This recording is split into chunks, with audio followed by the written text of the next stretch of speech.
Hi everybody. I just wanted to make you a quick video. I say quick, but when I do it for my students, it usually ends up being 4 to 6 minutes. So I don't know if quick is the word that I should be using, but first of all, I want to thank you for letting me be part of your class and for, in some extraneous way, keeping me accountable.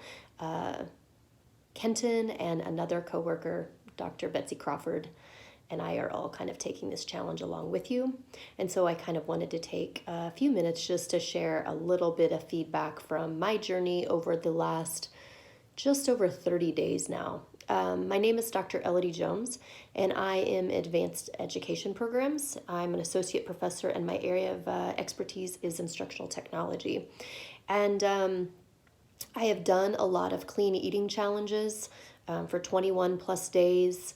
But I have never consciously given up sugar in this way. And so the rules that I set out for myself were kind of given to me by Dr. Olaf in the fact that someone had done this last semester. So any label which contained the first 5 ingredients of sugar were not allowed. And then I've primarily also stayed away from white grains, so no flour, no rice, no white potatoes. I've also eliminated corn from my diet because, according to Sugar Busters, corn is one of the highest vegetables with sugar in it. I also refrained from red wine and any super sugary alcoholic drink. I have had a couple drinks. But that did not fare so well because when your body's not processing sugar at the level that it was used to, you cannot drink what you think you could drink. So I actually have left a cocktail on the table one evening about 3 weeks ago. So just a little bit, two kind of pivotal points in this journey of giving up sugar. The first thing I realized is sugar is in everything we eat. It was really surprising to me. I've become a better label reader. And in that piece, what I've realized is sugar is hiding in, and same with sodium, in about everything we eat because it is an additive that's made us not only need it, but it also makes cheaper foods taste a lot better. And so I became a better label reader. Some of the physical effects of giving up sugar have been the same when I've been clean eating. About that first 2-3 days, it's the extreme headaches. It's your body detoxing and learning how to rework itself without having this chemical and a lot of other chemicals in your body. The one thing I had never experienced, however, and I've never gone basically keto, which is pretty much sugar-free, is this idea of having the keto flu, or they also call it the sugar flu. And it is all the same symptoms you get when you think you have the flu. So it's extreme chills, back aches. My back was aching for about 3 days from kind of the middle of the bra line up to the bottom of my cranium, to the point where I really did think I had the regular flu. And then what it turned out is I had the flu shot this fall, and I did have some semblance of the flu. I started coughing, and so while I was detoxing from sugar in about day 7 through 10, I also had the regular flu. So at that point, I was saying to myself, I don't know that I can do this, and I don't know why I took this challenge on, and I don't know if I like myself. I don't know if I really like myself and can deal with this without having sugar.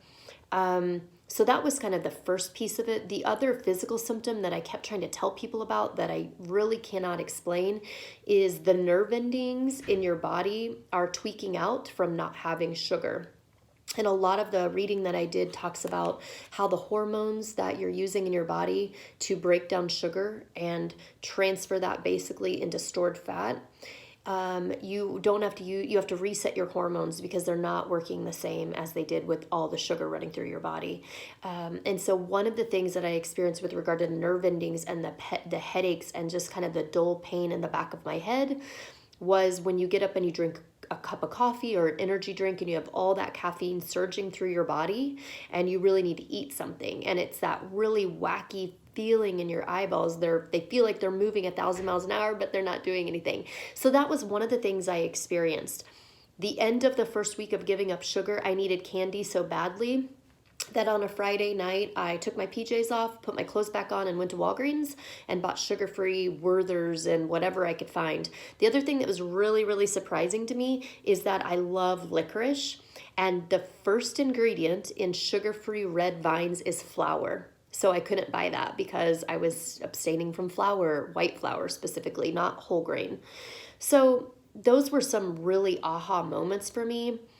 And within the first 2 weeks, that was really what I would consider that detox period. But the one pivotal moment with regard to addiction that really hit home for me was I had such a dull headache. I was really dragging. I was still trying to go to the gym, which is a whole other issue I should have been a little bit smarter about, and trying to not maintain the same physical plan for the first 7 days when you're trying to detox and get your sugar and body back in line. It really took almost 2 weeks really for me. And there was one point I woke up on a Monday morning and my head was pounding. I just felt my affect was very low. My eyes were having that weird twitching. And I just said to myself, I just don't know if I like myself on this. And can I sustain this? Am I going to be this way for several months? Because this isn't me. So I like me on sugar better, apparently.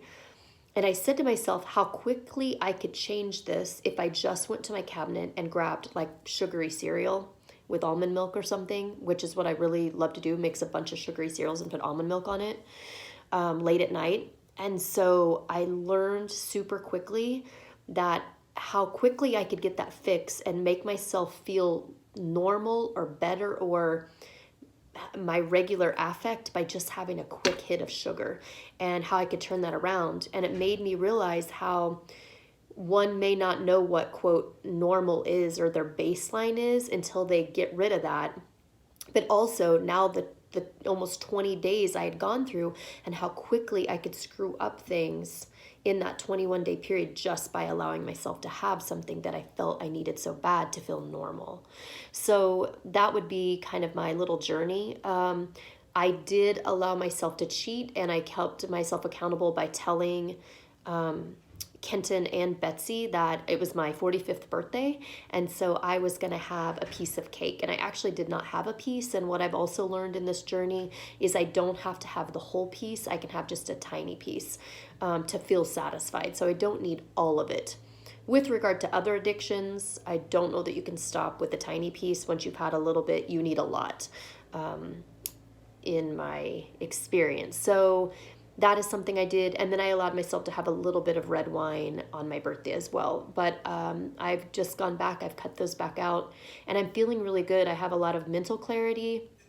I feel really light the times I have been eating out, which is rare because there's only so many places you can go where it's not flour and corn and tons of sugar and additives. I have felt really good. I've been able to make some good choices, like a grilled chicken breast and grilled veggies like at a Mexican restaurant. So anyway, that's just some of the things that I've experienced. I'd love to know if any of you gave up sugar, and if you would like to share that with me. If you're ever on the floor, my office is 234A. I'm here 5 days a week, and I'd love to hear from you. Or you can get my email from Kenton, and I'd love to hear from you if you would love to share. Otherwise, thank you again. Thank you for letting me be part of this with you, and I will report back. I'm planning on doing this obviously through the end of the semester, and then I need to develop some plan for how I'm going to deal with this after, because I really don't want to put that chemical back in my body, and I realize it is a serious addiction for me. And so I've had to break a lot of habits, like putting my hand in a candy bowl. So again, thank you. And I look forward to talking to you again. Hopefully I can come in person next time. Take care.